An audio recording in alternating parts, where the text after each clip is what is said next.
Greta Molthaus, 12 de enero de 1952.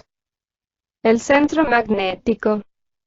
Se dijo recientemente que, una vez que se logró la valoración del trabajo, ya no se necesita más el centro magnético. Es necesario comprender que una cosa debe ser útil en un lugar, pero inútil y hasta un impedimento en otro. Nada es valioso en sí sino solo en relación con otras cosas. Ahora bien, ¿se les ocurre a ustedes algo que sea valioso en sí? Piensen un momento. Piensen ahora en una cosa que es útil en un lugar pero que es inútil y hasta un impedimento en otro lugar. Nos han enseñado que el centro magnético es valioso en su lugar. Si es bastante fuerte puede conducirnos de la vida al trabajo. El señor Ouspensky desarrolló un fuerte centro magnético y para usar su lenguaje, fue en búsqueda de lo milagroso. No encontró lo que deseaba en la India. A su regreso encontró el trabajo. Ahora bien, el centro magnético es el poder de distinguir dos clases de influencias totalmente diferentes con las cuales uno se encuentra en la vida.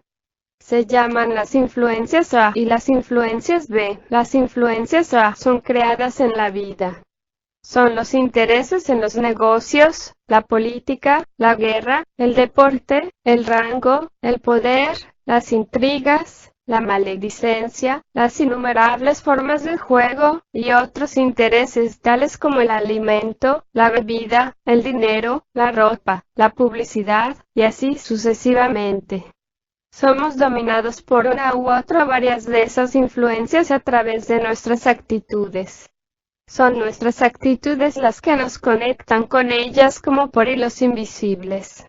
Reflexionen sobre este particular y presten atención a sus intereses. Esas influencias, creadas en la vida y llamadas influencias A, en el trabajo, mantienen el hervor de la olla. Esto es, mantienen a la humanidad en movimiento. Mantienen a las gentes girando en redondo, siempre pensando que van hacia algún lado, hacia alguna meta. Mientras no despertemos un poco, pensamos lo mismo. Suponemos que la vida nos lleva hacia algún lugar. Imaginamos ir hacia alguna meta. Por cierto, lo hacemos, pero no hacia aquella que esperamos. Así no vemos nuestra verdadera situación. No valoramos sus peligros. No vemos que estamos viviendo en lo que el trabajo llama el vestíbulo de los espejos y que no vamos en dirección alguna ni tampoco hacia ningún lugar. Los espejos están dispuestos de tal manera que nos producen la idea de ir en dirección recta. En realidad no se va a lugar alguno, solo se gira en redondo. Esta es una ilusión sencilla pero muy inteligente.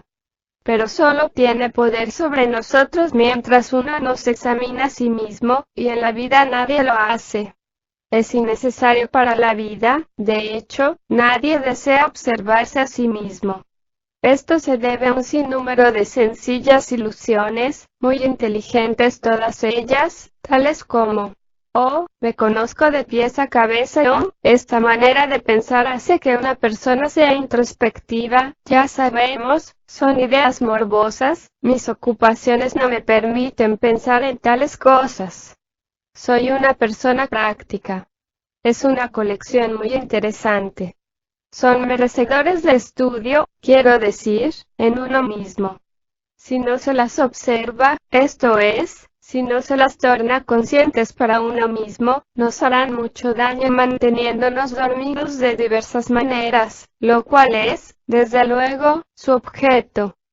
Como muchas otras cosas, solo tienen poder sobre nosotros mientras no se las lleve a la luz de la conciencia por medio de la autoobservación. Si se las puede llevar esa luz, entonces se puede contemplarlas muy sencillamente del mismo modo que se mira una naranja que está en nuestro plato. Este punto es más importante de todo lo que pueda decir. Sin embargo, es muy probable que ustedes empiecen a identificarse y a autojustificarse mucho antes que esto suceda, y todo volverá en las atestadas tinieblas de sí mismos y todo será como antes. Ya ven, las ilusiones son mentiras, y nadie se cuida de admitir ilusiones o mentiras. Y hay siempre la ilusión maestra, a saber, la de no tener ilusiones. Esta canción de cuna nos adormece. ¿No es acaso muy inteligente? Enumeren para sí las grandes ilusiones a las cuales se refiere el trabajo.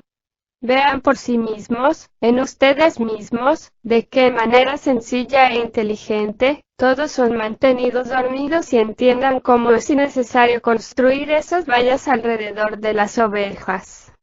Ahora bien, un hombre con un fuerte centro magnético ya tiene una parte de todo esto. Han oído decir a menudo que el trabajo se inicia al nivel del buen amo de casa. No está destinado a caprichosos, anormales ni inútiles. Es necesario ser una persona responsable, una persona educada, una persona de cierta valía, y en lo posible una persona que es, o que está por volverse, hábil en alguna cosa. Les ruego entender que para que una persona llegue a ser buen amo de casa en el sentido de trabajo, no quiere decir que sea propietario de una casa. El hombre es su propia casa. Se refiere a lo que está en dicha casa. Si los 3 pisos tienen algo en ellos, esto ayuda. Ahora bien, el trabajo agrega unas cuantas cosas interesantes acerca del buen amo de casa.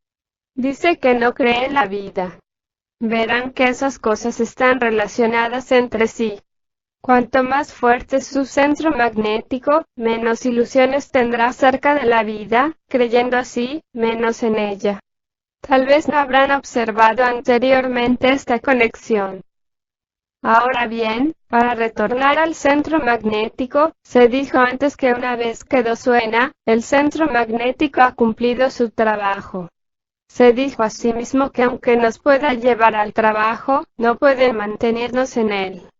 Intentaré indicar brevemente de qué modo, en verdad, puede llegar a ser un impedimento a menos de soltarlo.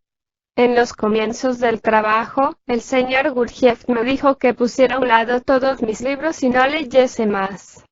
Ahora bien, había estudiado en el pasado la literatura gnóstica, los neoplatónicos, los alquimistas, algunas de las escrituras hindúes, los escritores herméticos, la literatura sufí, la Biblia, los místicos chinos, los escritos de Descartes, de Boheme, de Blake, de Swedenborg y de otros, y durante algunos años fui discípulo de Jung. Les digo todo esto a propósito para mostrarles cómo me sorprendió saber que tenía que prescindir de todos esos estudios. Pero esto no quería decir que mi estudio había sido vano. Quería decir que ahora, por haber conocido el trabajo, esos estudios ya no eran más útiles. Habían desempeñado su papel con la formación del centro magnético. Pero ahora me permitían ver cuán fuerte, claro y coherente era el trabajo en comparación. Lo que tenía que hacer ahora, era estudiar las ideas y los métodos del trabajo. Todo lo útil que había ganado en el pasado ocuparía entonces su lugar. Siento a menudo que es una lástima que tan pocas personas hayan fortalecido su centro magnético con el estudio previo de las influencias B. El centro magnético, sea cual fuere su origen, puede fortalecerse por el pensamiento y el estudio. Este es el punto principal. Cuanto más fuerte es el centro magnético, mayor será la valoración del trabajo. Para aquellos que no lo han hecho, no ven al instante el valor del trabajo y sus formulaciones únicas. Tienen demasiado pocas cosas para compararlo. En este caso, necesitan estudiar literatura esotérica algún tiempo después de haber escuchado y practicado el trabajo con el fin de ampliar la mente. Las partes esotéricas del Nuevo Testamento, tales como las parábolas, son muy valiosas a este respecto, y siguen siéndolo a todo lo largo de nuestro desarrollo. En efecto, siempre que alguien las comprenda sin la ayuda del trabajo. Notas para el lector. 1. La antigua educación que daba un fondo de leyendas clásicas y un acercamiento a la filosofía griega tendía a formar el centro magnético. Los modernos textos científicos no lo hacen. 2. El trabajo denomina a quienes no son buenos amos de casa, vagabundos, lunáticos y asnanos. existe las NAMUs de negocios, el político y así sucesivamente, grandes y pequeños.